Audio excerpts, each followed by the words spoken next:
Northumberland, November 1816. The kitchen at Holloway Court had not been warm in 2 years. This was not a matter of firewood or flue. The hearth worked. The chimney drew. The coal stores were full because the Duke of Holloway kept meticulous accounts and underfunded nothing, and the kitchen received its allocation on the first of every month with the mechanical regularity of a man who had reduced the operation of a 200-year-old estate to a series of ledger entries that required no conversation. The kitchen was cold because no one cooked in it with any intention. The previous cook, Mrs. Garrow, had lasted 14 months before handing her notice to the housekeeper with the brief explanation that she could not continue preparing meals for a man who had not once acknowledged that the meals existed. Before Mrs. Garrow, there had been a man named Tully, who had lasted 9 months. Before Tully, someone whose name the kitchen maid could not remember, which told its own story. Brielle Thorne arrived on a Tuesday in the second week of November, with a canvas bag containing her knives, a cloth-wrapped bundle of dried herbs from her mother's garden in Alnwick, and the composed attention of a woman who had learned, before she was 20, that the quality of a house could be read from the kitchen before a single word was spoken. She had been hired by Mrs. Penderley, the head housekeeper, who had managed Holloway Court for 22 years, and conducted all hiring with the unsentimental precision of a woman selecting timber. She had interviewed Brielle in Alnwick at the coaching inn. She had asked 4 questions. She had tasted the cold preparation Brielle had brought, a pressed terrine of rabbit and autumn herbs. She had looked at Brielle's hands. Then she had offered the position. The hands were the thing people noticed. The right palm carried a burn scar from a Dutch oven handle that had shifted when she was 13, a ridge of pale tissue from the base of the thumb to the heel of the hand. The left had a smaller mark across the first 2 fingers. A paring knife, a wet parsnip, a January morning when her attention had been on the broth and not the blade. Both hands were calloused, and there was almost always flour in the knuckles regardless of how recently she had washed. They were not the hands of a woman who would be received in a drawing room. They were the hands of a woman who could break down a side of pork in 30 minutes and hold a temperature in a cast-iron pan by feel alone. Brielle valued them precisely for what they were. Mrs. Penderley showed her the kitchen on the afternoon of her arrival. The range was cast iron, well built, large enough for a house of this size. The copper pans were quality but tarnished. The herb garden outside the kitchen door had gone entirely to seed, which meant no one had been cooking with any imagination in at least a season. The kitchen maid, a girl of perhaps 19 named Nella, was sitting at the scrubbed table, mending a cloth, and looked up when Brielle entered, with the expression of someone calibrating how long this one would last. The Duke's household ran to a schedule: breakfast at 8, tray on the sideboard in the morning room. The Duke ate alone. Dinner at 7, tray outside the study door on the 2nd floor. The Duke ate alone. There were no guests. There had been no guests at Holloway Court in 19 months. The Duke conducted a review of new staff on the first Thursday of their employment. Brielle presented herself at 10 o'clock. She wore her working dress, clean, plain gray, and the apron she had pressed that morning. She had considered whether to remove the apron and had decided against it. She was the cook. The apron was the fact of her. The Duke of Holloway was behind the estate desk when she entered, and she understood 3 things about him before he looked up. The desk was organized with rigid precision. A man who controlled what he could control because something had happened that he could not. The room had no personal effects of any kind, no portrait, no miniature, nothing that indicated a life beyond administration. And his hand on the ledger was completely still, the hand of a man who had taught himself not to betray anything through movement. He was younger than she had expected, 30, perhaps 31. The coldness she had been warned about was not arrogance, it was distance, the quality of a man who had moved himself a long way from the surface of things and intended to remain there. "Mrs. Penderley tells me you have been in service in Alnwick," he said. His voice confirmed what his face had suggested. Not unkind. Absent. "I cooked for the Bramwell household for 3 years, Your Grace," she said. "Before that I was at the Hound and Hart in Alnwick, under Mr. Collis." He wrote something in the ledger. "The household requires meals prepared on schedule and to a competent standard. The kitchen is your domain. I do not require elaboration, variation, or consultation. I require consistency." He gave her a brief, concluding glance. "The position is a practical one, Miss Thorne. The house is fed. The schedule is kept. That is the scope of the appointment." She understood, with clarity, the sentence he had not said. The house is fed. Not I am fed. He had removed himself from the act of being nourished so completely that the meals were not for him. They were for the function. She held his gaze for 1 second longer than a cook holds a duke's gaze. Not defiance, the simple act of a woman who saw clearly and was not going to pretend she had not. "Yes, Your Grace," she said. "That is the scope of the appointment." She went back to the kitchen. Nella looked at her when she returned. "Well," Nella said, "the Duke has decided that food is a schedule." She rolled her sleeves to the elbow. "I am going to change his mind." The first meal she prepared was dinner on Thursday evening, made precisely to the standard he had requested. A roast fowl, properly seasoned. Root vegetables, cleanly prepared. A broth that was correct in every respect and remarkable in none. She set the tray outside the study door at 7 o'clock, as instructed, and returned to the kitchen and scraped the preparation surfaces and said nothing about it. The tray came back at 8:30. The fowl and the broth were finished. The vegetables were left. Not all of them. The carrots were eaten. The turnip was not, which told her the proportions he preferred and the textures he avoided, which told her something, which was the beginning. On Friday she adjusted. She reduced the vegetables and added a sourdough with rosemary from the garden, which she had spent 2 hours rescuing from neglect that morning.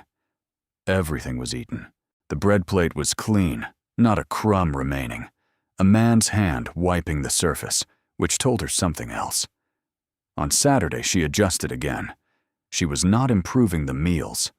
She was reading him. Every plate that came back was a sentence. What he finished, what he left, how quickly the tray returned, whether the bread was torn or cut, whether the broth bowl had been tilted for the last measure. She had learned to read kitchens from the doorway. She was learning to read the Duke of Holloway from the residue of his dinner tray, and he did not know he was being read, and she did not intend to tell him. By the end of the second week, the trays were coming back empty. Every plate, every bowl, clean in the way that meant not just eaten, but attended to. Mrs. Penderley mentioned this on a Wednesday morning. In all that time, she said, no cook has managed a clean tray with any consistency. Brielle was scoring a pork loin. I am not interested in consistency, she said. I am interested in what he eats when he stops thinking about whether he is eating. Mrs. Penderley drank her tea. She surveyed the kitchen, which in 2 weeks had undergone a visible transformation. The copper was polished. The herb garden was cut back and replanted. 3 jars of stock lined the cold store shelf. His Grace, Mrs. Penderley said carefully, has not come downstairs for a meal since Lady Ashwick passed. Brielle's hands did not pause. When? 2 years ago this January. The child is well. She was quiet. He closed the dining room the following week. He has taken every meal in the study since. Brielle thought about a man who had stopped eating in the room where he had eaten with his wife, who had moved the meals to a room that had never contained her, who had reduced eating to a tray outside a door. She changed the bread that evening. She made a honey and oat loaf her mother had taught her, the kind of bread that, when it came out of the oven, filled every room on the ground floor with a warmth that had nothing to do with temperature. The tray came back at 8 o'clock. The bread plate had been moved to the center of the tray, away from the other dishes, as though it had been picked up and held. She made the honey and oat loaf again the next day, and the day after that, and on the fourth day, the tray came back with a note, tucked beneath the bread plate in handwriting, that was precise and controlled, and revealed nothing except that the person writing it had thought about whether to write it. The bread. What is it? Not a compliment. Not a request. A question from a man who had spent that long asking nothing of his kitchen.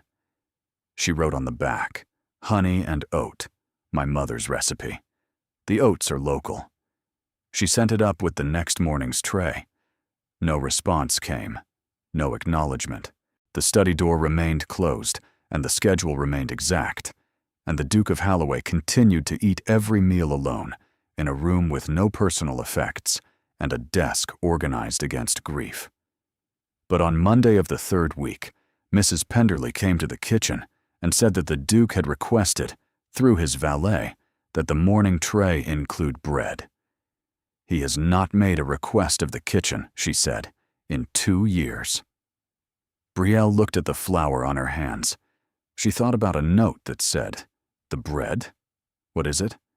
and a request relayed through a valet because a duke could not bring himself to ask his cook directly, and the distance between a closed study door and a 3-word question was not large in miles, but was enormous in the geography of a man who had decided to feel nothing and was discovering that bread could undermine a policy.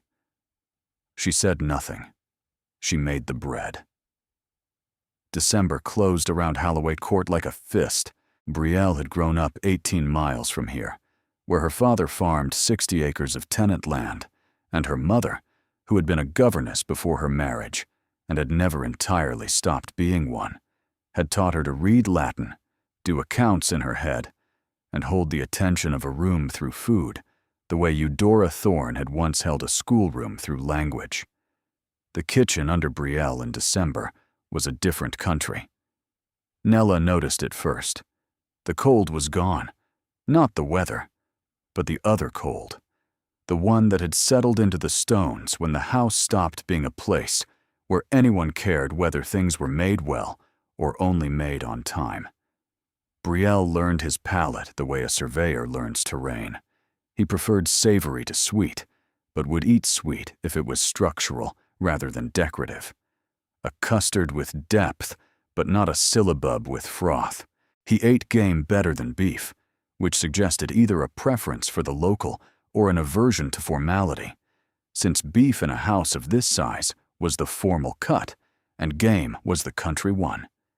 He ate bread before anything else, always, the food he reached for without thinking, the food that preceded decision, the food of comfort, a word he would never have applied, but which was precisely what it was. She catalogued all of it. She used none of it, obviously. She simply adjusted, meal by meal, so that the food arriving outside the study door each evening was not a tray from a kitchen, but a document from a person who was paying close attention, and the document was getting more fluent every day. The Duke did not come downstairs, but the requests, relayed through the valet to Mrs. Penderley in the elaborate chain of communication that the Duke had constructed to avoid speaking to anyone directly, increased to 3 by the end of December. The bread, daily, a specific soup she had made on a Wednesday, repeated. And on the 23rd, a request for the braised pheasant with root vegetables and the bone stock she had been developing since her first week. Not a request for a meal. A man asking to experience something again. The distance between consistency and repetition was the distance between a policy and a preference, and preferences were personal, and personal was the thing he had been avoiding since his wife's death. Mrs. Penderley delivered this last request with an expression Brielle had not seen before: recognition. He asked for it by name, she said, The braised pheasant. He has not named a dish since Lady Ashwick passed. Brielle was making pastry. Her hands worked the butter into the flour with the mechanical rhythm of a process she had performed 10,000 times. How did Lady Ashwick die? The kitchen went quiet. Nella stopped moving. In childbed, Mrs. Penderley said. The child was early. The physician was not. His Grace was in the room. He held her hand. Brielle pressed the pastry. She understood now why his hand on the ledger had been so still. It was the hand of a man who had held something he could not keep, and had since held everything at a distance sufficient to ensure he would never be required to hold anything that closely again. She made the pheasant better than the first time, because she understood now what the dish was doing in the sequence. The tray came back at 7:45, 15 minutes early. Everything was clean. The sauce finished with bread. And tucked beneath the plate, a second note. Again. One word. Not thank you. Just the single, unguarded syllable of a man who had allowed himself to want something and had put it in writing before he could decide not to. She kept the note in the drawer of her small desk, next to the first one. 2 notes in 2 months. 2 words that were not about bread or pheasant, but about the slow, reluctant erosion of a position that had been built to last, and was not lasting, because someone in the kitchen was paying the kind of attention that no wall could keep out indefinitely. Christmas at Halloway was not observed. The house had not marked it since Lady Ashwick's death. The staff adjusted to this the way one adjusts to the absence of a season, by marking the time privately and expecting nothing. Brielle observed it anyway. She made a Christmas bread on the 25th, a rich, dark, spiced loaf with dried fruit and honey, and brandy that filled the ground floor with the smell of something that was not grief and was not forgetting, but was the deliberate act of a woman deciding that a house should smell like a house where someone was present, even if the man upstairs had not asked for it. She sent it up with the morning tray. She did not label it.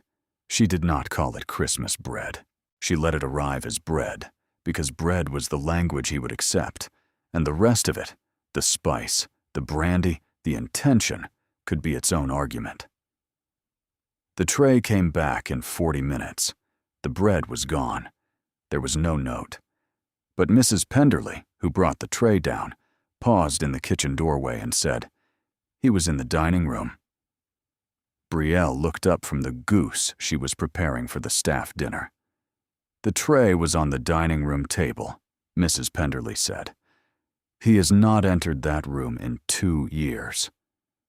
Brielle thought about a man carrying a tray from the study to the dining room on Christmas morning, because the bread smelled like something that should not be eaten behind a closed door. She thought about what those 20 steps had cost him, and whether he had sat at the head of the table or somewhere else, and whether the chair opposite had been empty, and whether that was the point or the price. She did not ask any of these questions. She scored the goose and thought about January, and what January would require, and whether bread and 20 steps were enough to build on, or whether the study door would close again when the cold deepened and the anniversary approached. January came, and the anniversary came with it, and the study door closed. Not literally. The trays still went up. The food was still eaten, mostly. But the requests stopped. The notes stopped. The plates came back with food remaining. Not much, but enough to read as retreat, as a man pulling the distance back around himself because the calendar had arrived at the week that contained everything he had lost, and the kitchen, for all its warmth, could not reach him through that. Brielle did not adjust the food. She cooked at the same standard, because the standard was not a response to his attention. It was who she was. If he retreated, the food would be there when he returned. That was the scope of the offer. The rest was his. But on the 14th of January, the date itself, she later learned, the tray came back untouched. Every dish, every plate, the bread, returned exactly as it had gone up, and when Mrs. Penderly brought it to the kitchen at 9:30, she set it on the table without a word, and Brielle looked at the full tray and the bread that had not been torn, and she felt something move in her chest that she had not been expecting and wasn't going to name. She made a single plate, not a tray. The honey and oat bread, sliced, with butter and plum preserve. She carried it upstairs herself. She had never been above the kitchen floor, and set it on the floor outside the study door, and knocked once, and walked back downstairs without waiting. The plate came back an hour later. The bread was eaten. The preserve was finished.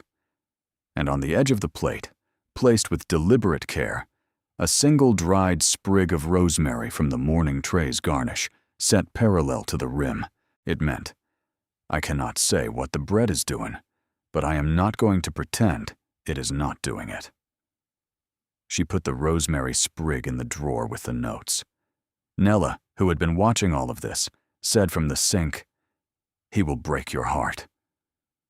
"I am not offering him my heart," Brielle said. "I am offering him bread. What he does with it is his concern."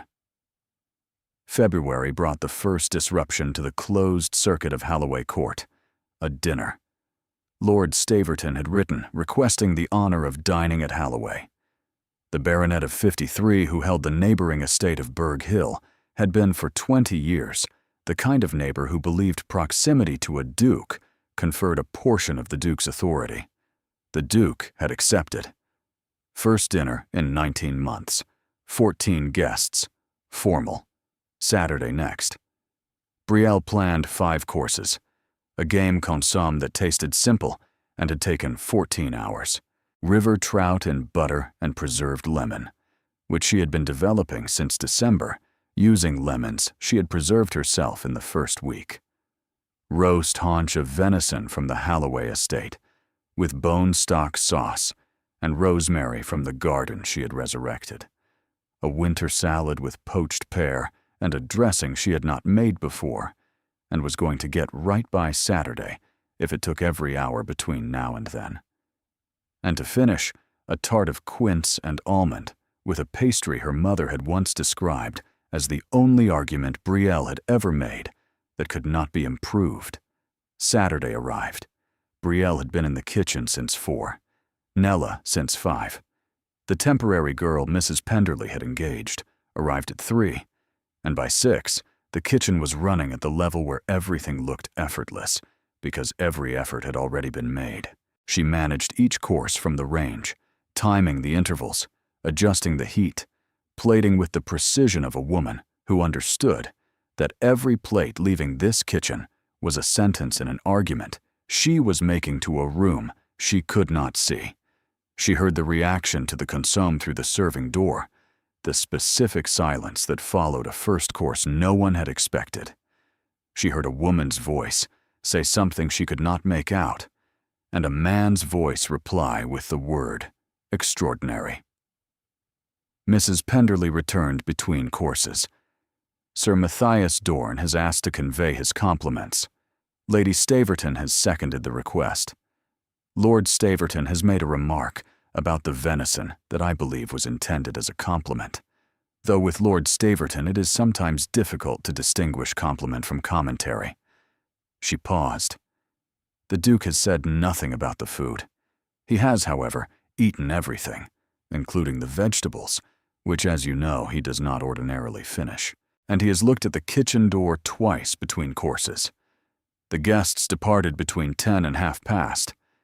Brielle was scrubbing the last of the copper pans when she heard footsteps in the service corridor that were not Mrs. Penderly's and were not anyone's who had ever walked this corridor at this hour.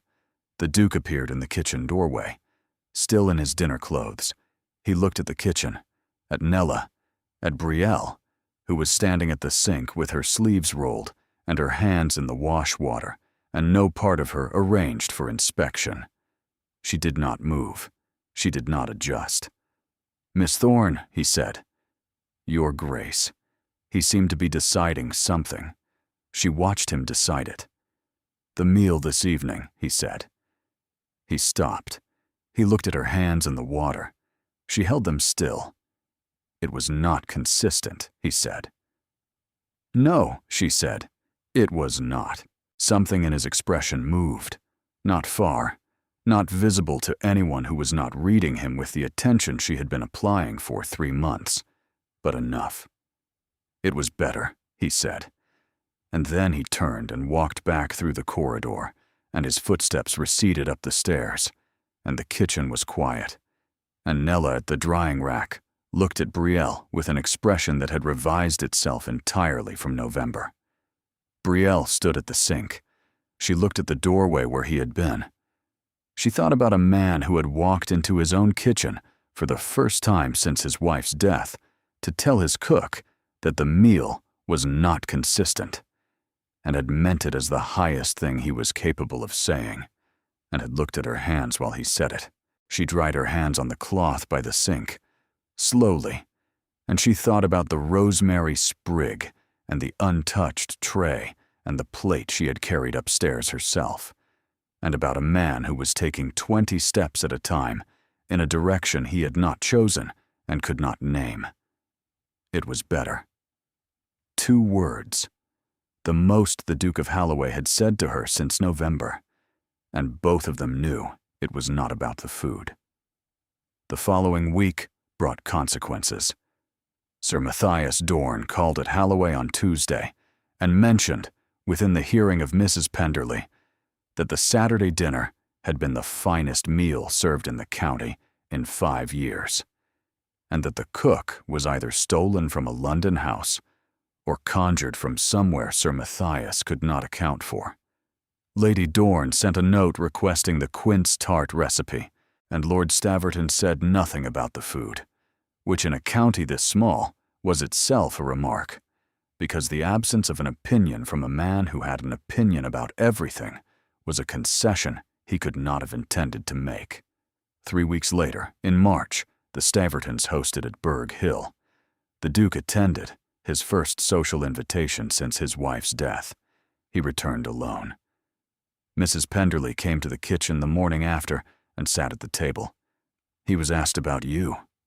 By whom? Lady Staverton. She asked where he had found you.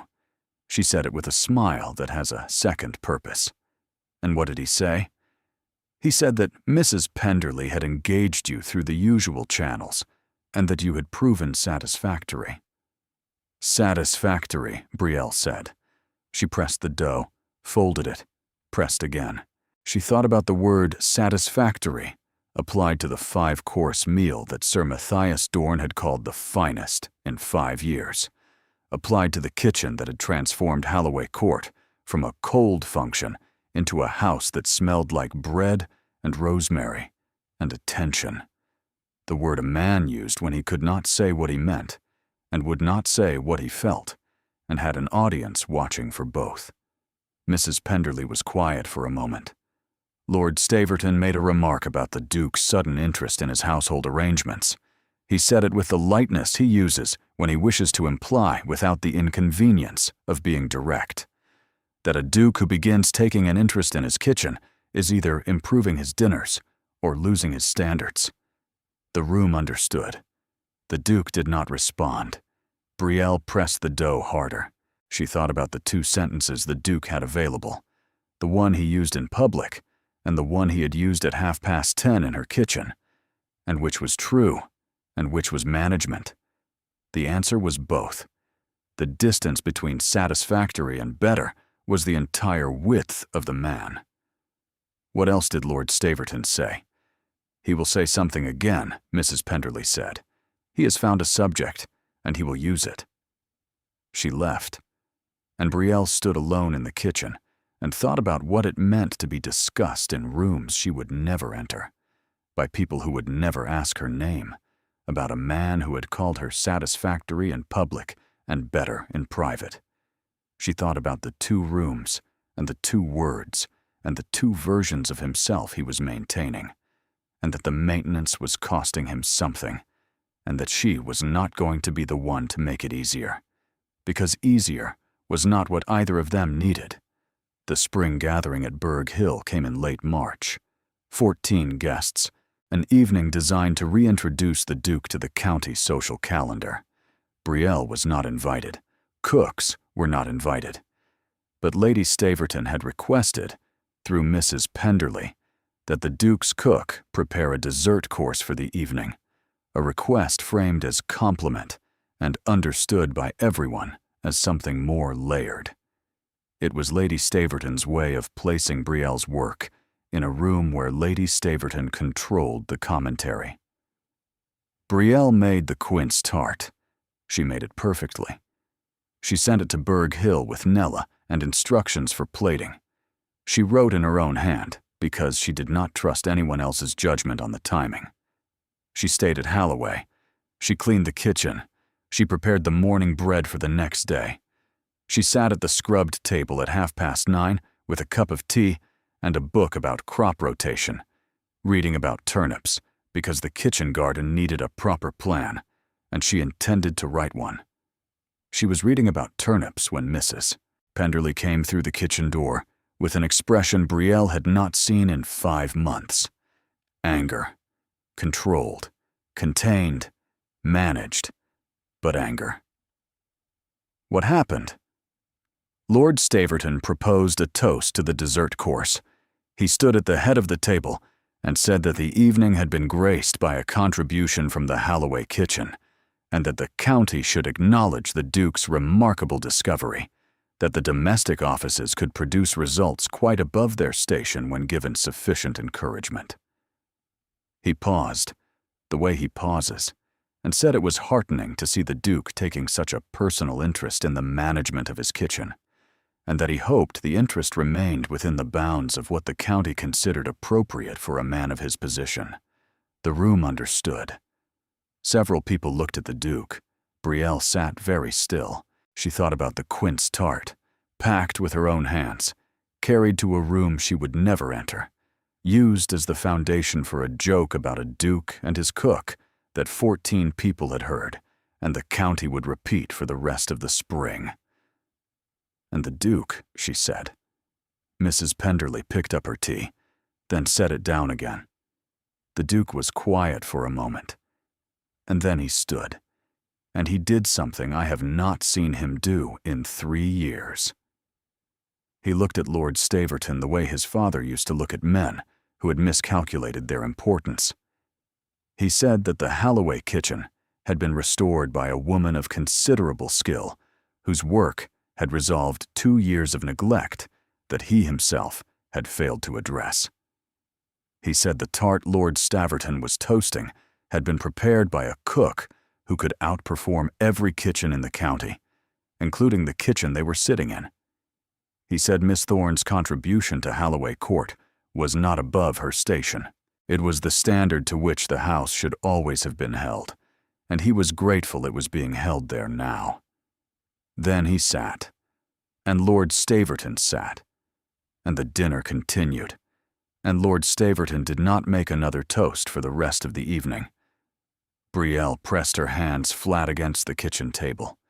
She thought about the burn scar on her right hand and the flour in her knuckles, and about a man standing in a dining room and using all of it, the name, the word grateful, the full weight of the family, to say what he had not been able to say to her directly. He used my name, she said. Yes, in a room of 14 people.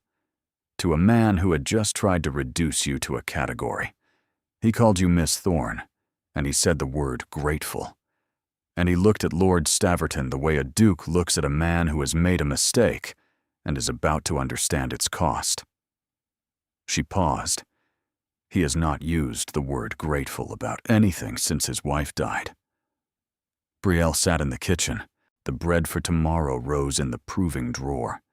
And she thought about a man standing in a dining room at Berg Hill and saying Miss Thorne's contribution to Halloway Court with the full weight of 200 years of family name behind it. And she thought that the scope had just changed in front of 14 people who would remember it. She pressed her hands against the table.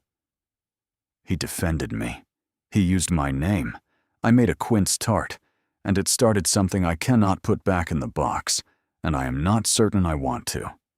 She sat in the kitchen, the March night pressed against the windows. The bread for tomorrow rose in the proving drawer. And she thought about November and the estate office and the scope of the appointment. And she thought that the scope had just changed in front of 14 people who would remember it. And the man who had changed it had used the word grateful and had meant it. And that was the thing she was going to have to contend with now.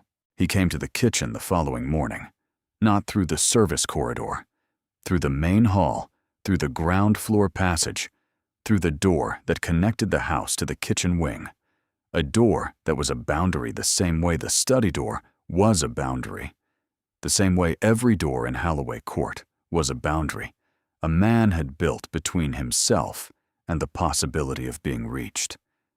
It was 8 o'clock. Brielle was making bread. Nella was not yet downstairs. "Miss Thorne," he said, "Your Grace." He looked at the kitchen. He looked at the bread on the table, the copper on the rack, the herb jars on the shelf, the morning light through the window. All of it the way a man looks at a room he has been avoiding and cannot pretend he has not entered. "I owe you something," he said. "In November, when you arrived, I told you the kitchen was a practical appointment. I told you the scope was feeding the house and keeping the schedule." He was looking at the bread, not at her, the only sign this was difficult. "I treated you as a function, the way I had treated everything in this house for 2 years, as a system to be managed rather than a life to be lived. And you were not a function. You were a person who walked into my kitchen and decided to change it, and I did not thank you.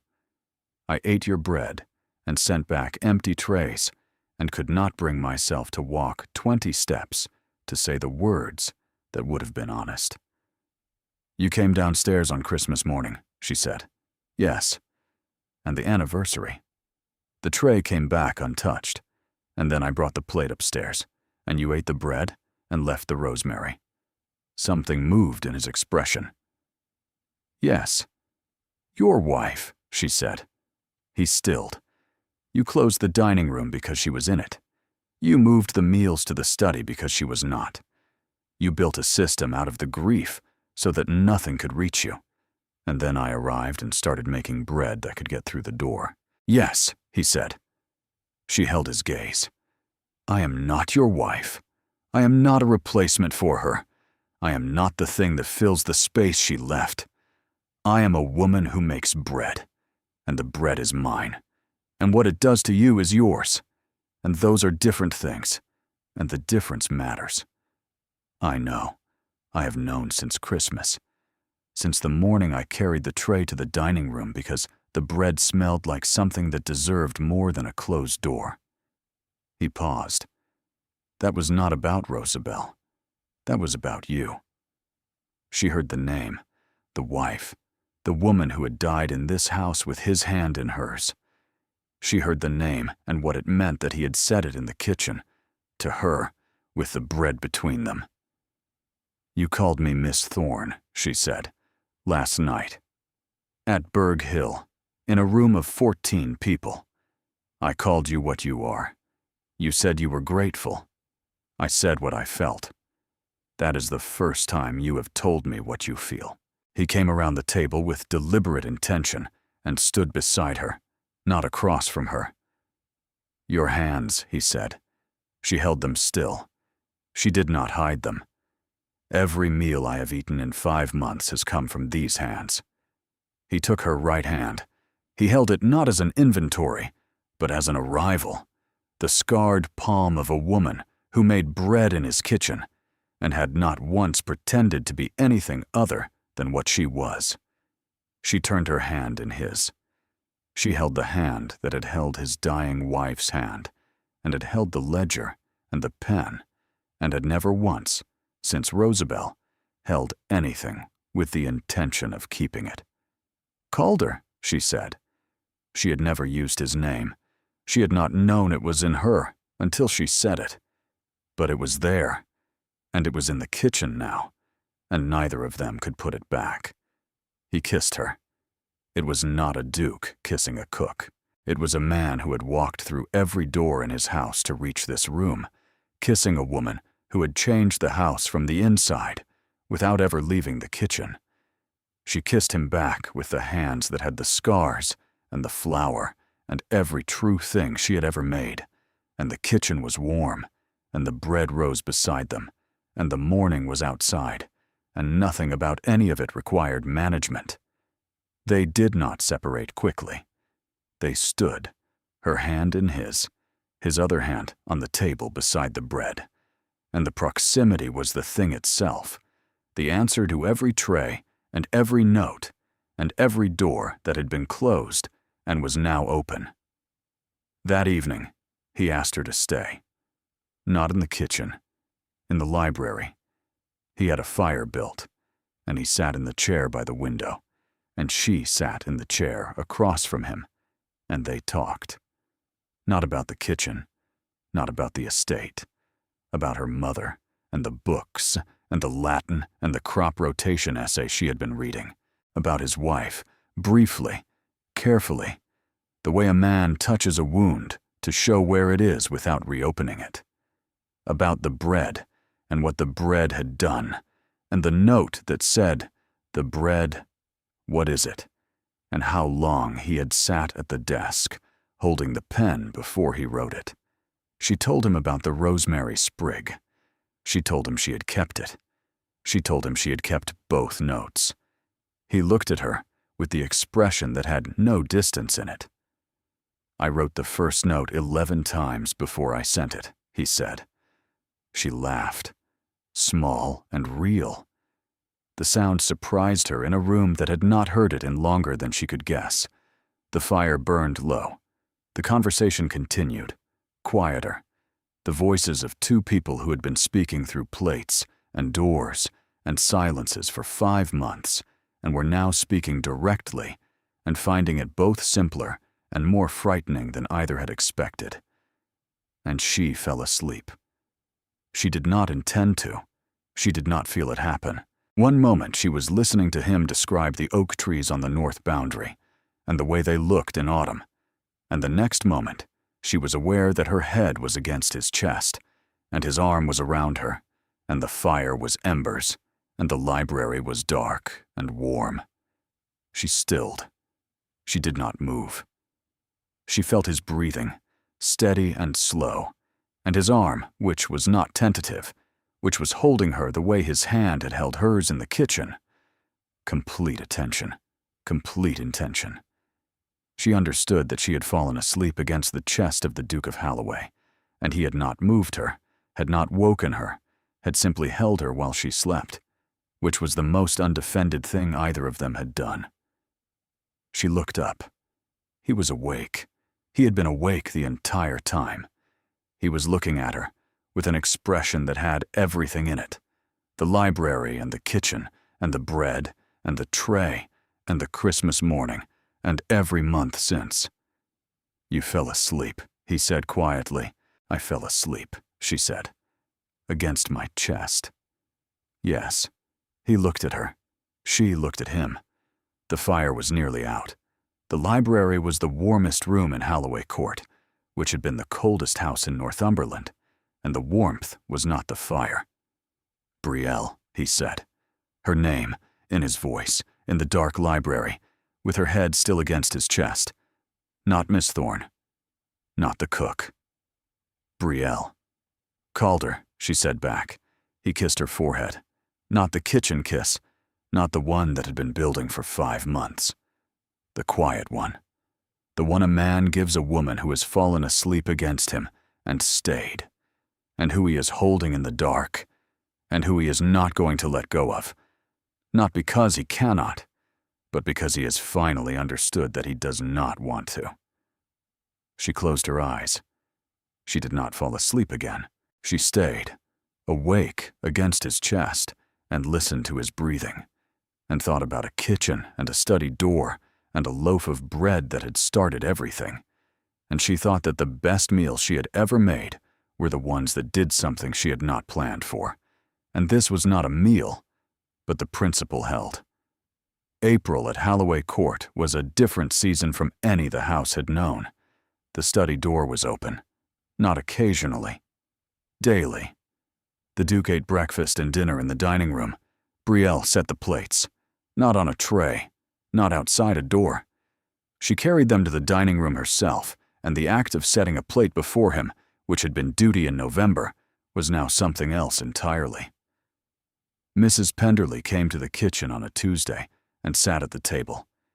"He is happy," she said. "I have worked in this house for 22 years. I was here when he was a boy.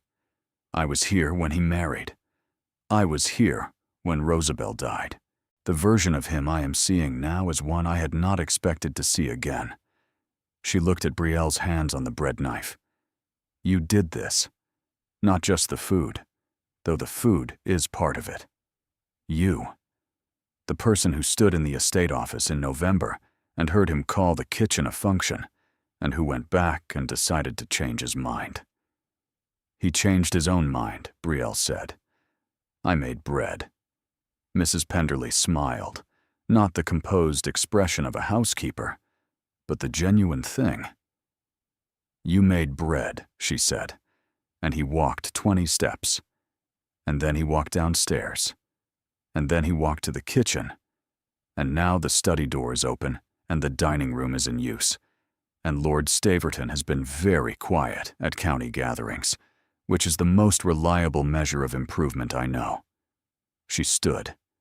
She paused at the kitchen door. "His Grace's mother was a woman of considerable character," she said. "She ran this estate before his father died, better than his father did. When she set a plate before the old Duke, it was not service, it was partnership.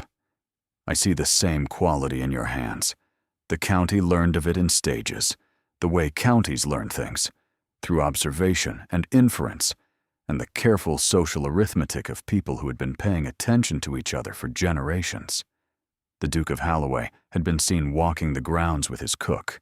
The cook had been seen in the library after hours. The Duke had smiled at a gathering in April, a fact Sir Matthias mentioned to Lady Dorn, who mentioned it to Mrs. Penderley, who mentioned it to no one, because some information was its own reward. Lord Staverton said nothing. His silence at the spring dinners was understood. A man who had made a toast at his own table and been corrected by a duke was not going to make the same mistake twice, because the cost had been made clear. Calder found Brielle in the south garden on a May evening, pulling weeds from the herb beds she had planted in November. "Brielle," he said. She stopped weeding. Her hands were in the soil. "I would like you to sit with me. At dinner. Tomorrow evening. At the table. Not as the cook. Not as a position or a function." He paused. "As a person I wish to have dinner with." She stood. She held out her hands, palms up in the evening light. The burned scar, the flower, the garden dirt. "These hands," she said, "at your table. With the soil under the nails and the flower in the knuckles." He took both of them. He held them with the full presence of a man who had spent so long holding everything at a distance and was now holding the closest thing he could find. "Exactly these," he said. She thought about the plate, the first plate, the one she had set outside his study door on a Thursday evening in November. Competent, correct, invisible. She thought about every plate since, the language of them, the conversation conducted one meal at a time across a winter of closed doors and opening doors and a kitchen that had changed a house. She thought about the plate she would set before him tomorrow, not outside a door, but across a table where two people sat together and ate together, the oldest act of communion and the simplest, and which had been what she was reaching for since the first loaf of honey and oat bread, though she had not known it then. She set the plate before him the next evening. She sat across from him. He looked at the plate, then at her, and the corner of his mouth did the almost smile she had catalogued since the library. "The bread?" he said. "The bread," she confirmed. He picked it up. He looked at her across the table. She looked back. The dining room was warm. The candles were lit. The study door upstairs was open and empty and would remain so. And the plate between them was not a tray outside a door. It was a meal, shared, which was all it had ever been, and which was everything. The May evening went on outside, long and unhurried, the Northumberland light lingering the way it did in late spring, as though it too was reluctant to leave a house that had finally, after 2 long years, remembered what warmth was for. May became June, and Holloway Court continued its quiet revolution. The dining room was in use. The kitchen garden was in bloom. The study door stood open from morning to evening. Brielle cooked with the same standard she had brought in November, because the standard was not a response to what had changed between her and the Duke. The standard was who she was. What had changed was the rest of it. The mornings when he appeared in the kitchen doorway, in the coat he wore for the estate walk, watching her work before saying good morning, in the voice that had the library in it, and the kitchen, and every room between. The evenings when she sat across from him and they ate together, and the eating was the simplest and truest thing, and neither of them required it to be more. Nella had revised her assessment completely. The kitchen maid who had watched 3 cooks come and go, and who had told Brielle in January that the Duke would break her heart, said nothing further on the subject. Her silence was its own revision. And when she set the proving drawer in the morning and saw Brielle scoring the bread, the expression on Nella's face was the one Brielle had first seen on Mrs. Penderley, which was recognition. The letter from her mother arrived on a Thursday.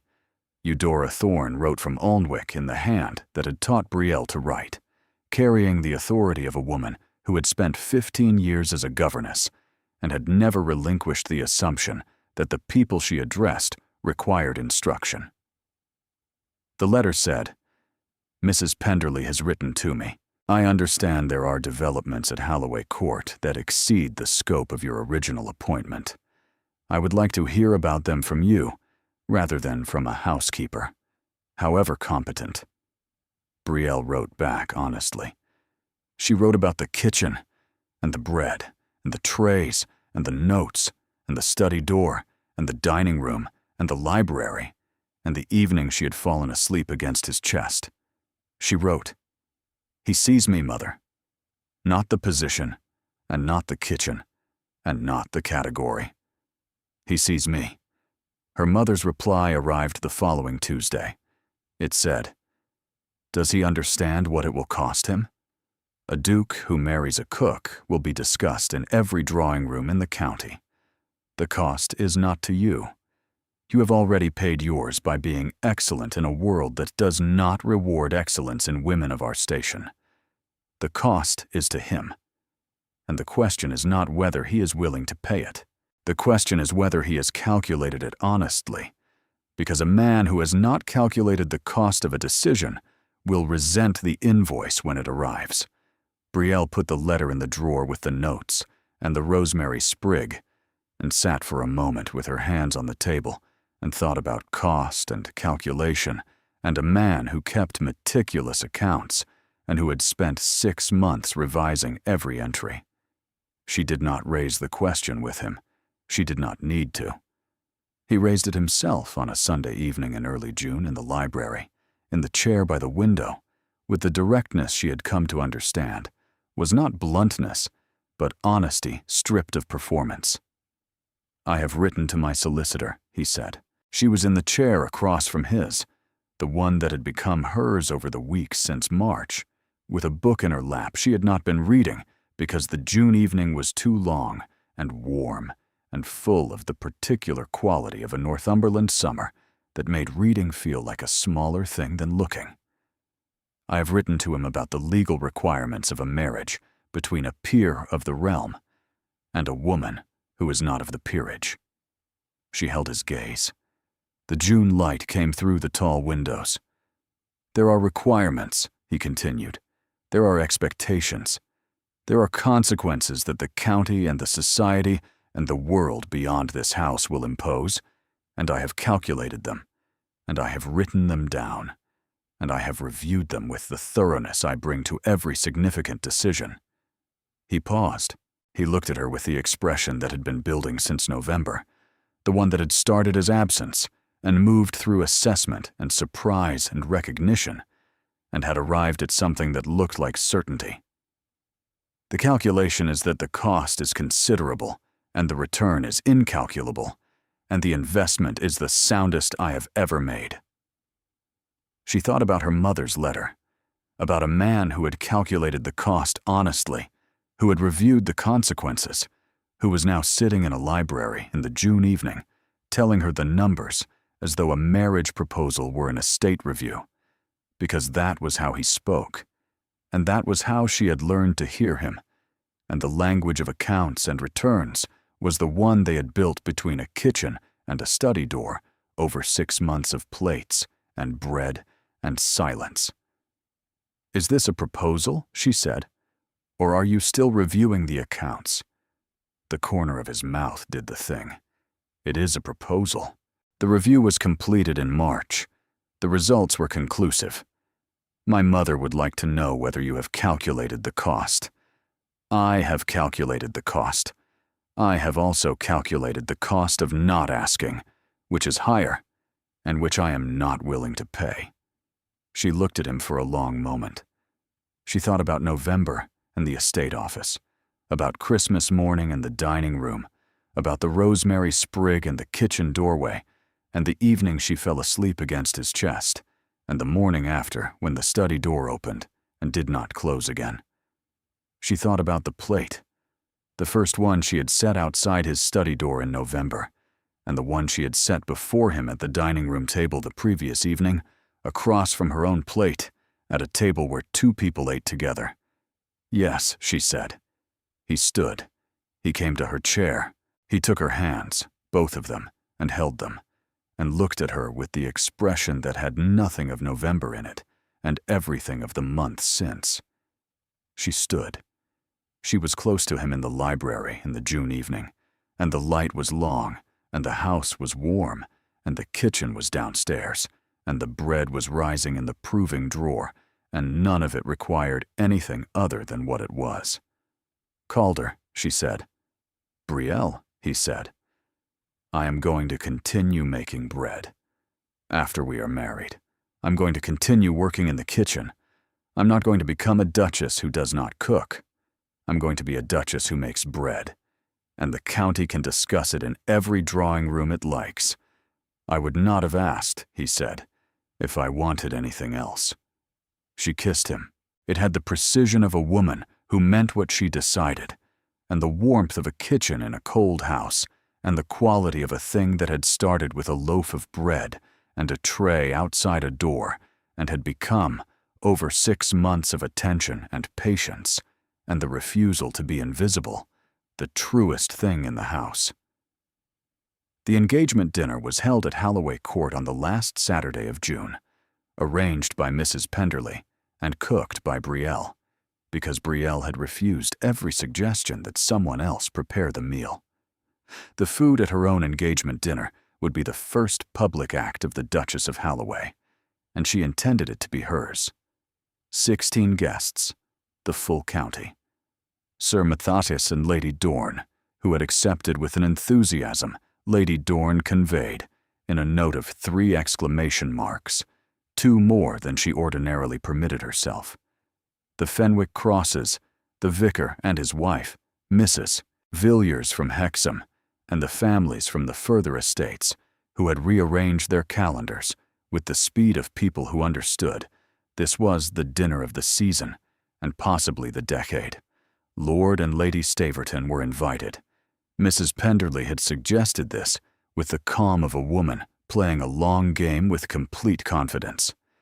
"It is better," she said, "to seat him where he must raise a glass than leave him outside, where he will sharpen a knife.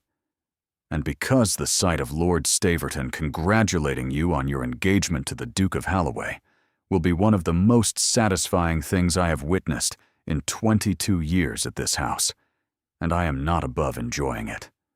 "I find I am not above it either," Brielle said. Eudora Thorne arrived from Alnwick on the Friday, She came in a hired carriage with a single trunk and the bearing of a woman who had been a governess in houses larger than this one and was not going to be intimidated by a duke's kitchen. She stood in the entrance hall and looked at the house with the assessing attention her daughter had inherited, and Brielle saw her mother read the house the way Brielle had read it in November, completely and without comment. They sat in the kitchen. Eudora looked at the copper on the rack, the herb garden through the window, the bread on the table, the honey and oat loaf, the one that had started it all. She broke a piece and tasted it with the focus of a woman who had taught her daughter to cook and understood that bread was never only bread. She set it down. "He deserves you," she said. Brielle thought about the question honestly and completely, and without rushing the answer. "He is becoming the man who does," she said. Eudora was quiet. Then she nodded once, with the economy of a woman who had received the answer she needed and was not going to dilute it with commentary. The dinner was Saturday evening. Brielle cooked from 4 in the morning.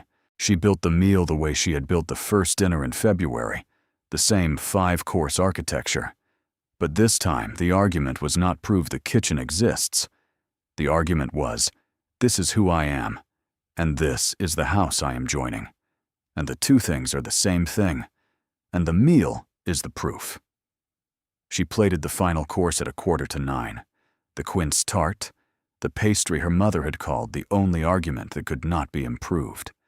She plated 16 servings with the almond cream and the honey glaze, and she set the last one down, and she looked at the 16 plates on the kitchen counter, and she thought about the first plate she had ever set outside a study door in November, and the thousands of plates since, and the language of all of them, and she untied her apron. She folded it. She set it on the table beside the proving drawer, beside the bread knife, beside the flour jar, and the herb jars, and the copper on the rack. She set it down with the same precision she brought to everything, the precision of a woman who knew what every gesture meant and chose her gestures accordingly. She was not removing it permanently. She would put it on again tomorrow morning, and every morning for as long as the kitchen was hers, because the kitchen was hers and would remain hers.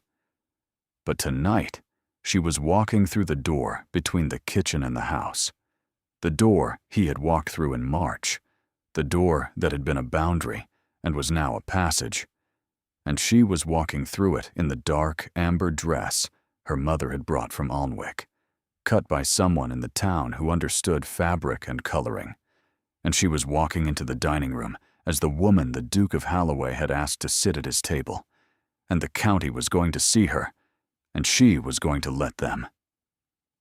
She walked through the door. She walked through the hall. She walked into the dining room where 16 people were seated, and the candles were lit, and the June evening was coming through the tall windows, and Calder was at the head of the table, and the chair at his right was empty. He saw her. He stood. The room went quiet with the specific quality of silence that follows the arrival of someone who was expected and who exceeded the expectation. She walked to the chair at his right. She did not hurry. She did not perform. She walked with the composure of a woman who had learned that the most powerful thing a person could do in a room was to be exactly herself and refuse to apologize for it. She sat. He sat. He looked at her with the full, undefended expression, everything of the 6 months in it, and nothing of November. "The amber," he said quietly. "It works," she said. Mrs. Penderley, who was managing the service with the precision of a woman who had been waiting for this evening, brought the quince tart. She set a plate before the Duke. She set a plate before Brielle. She set plates before the 16 guests with the efficiency of long practice, and she did not look at Brielle when she set her plate down, and did not need to, because the act of setting a plate before the woman who had spent 6 months setting plates for this house was itself the statement, and Mrs. Penderley understood statements. Lord Staverton, 4 places down on the opposite side, ate his tart in silence. He complimented the meal at the end of the evening with the grace of a man who had no remaining options and was making the best of them. He said the correct things to the Duke. He said the correct things to Brielle. And when he said them, he met her eyes, and she met his with composed directness, and nothing further was required. Eudora Thorne, who had been seated beside Sir Matthias and had spent the evening talking about crop rotation, found Brielle at the edge of the room as the guests departed.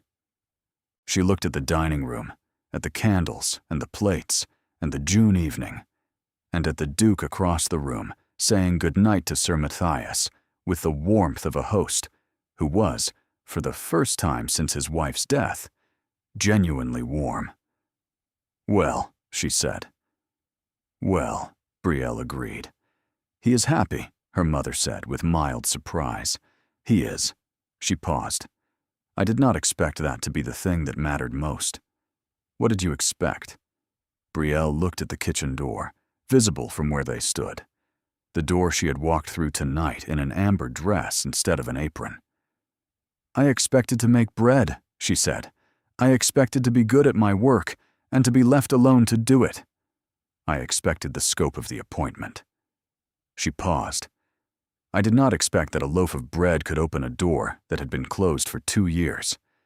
I did not expect that a man who had decided to feel nothing would decide to feel something because the bread smelled like it should not be eaten alone.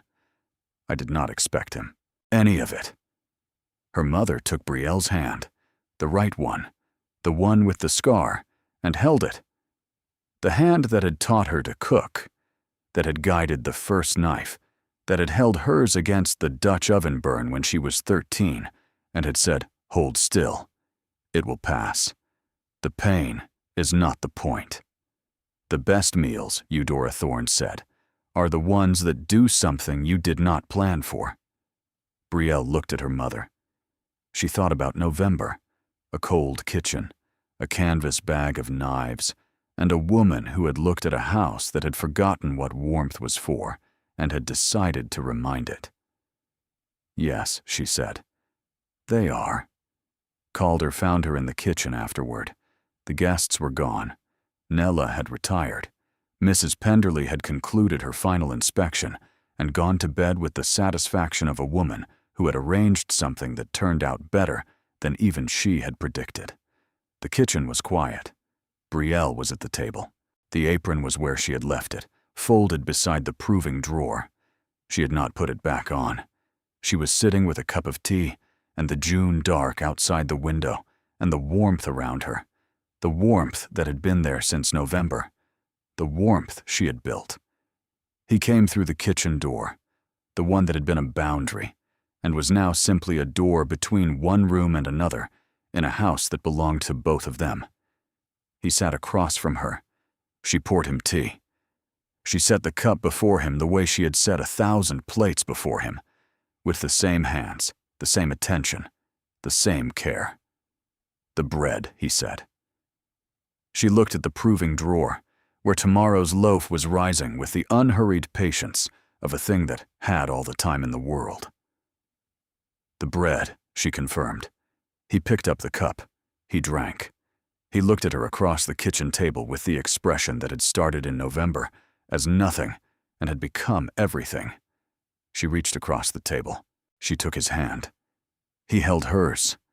Everything she was and everything she had made, held in the hand of a man who had learned, over 6 months of bread and patience, and a woman who refused to be invisible, that the warmest place in a cold house was wherever she was. The June night went on outside, long and unhurried, as though the dark itself was reluctant to arrive at a house that had finally remembered what it was like to be warm.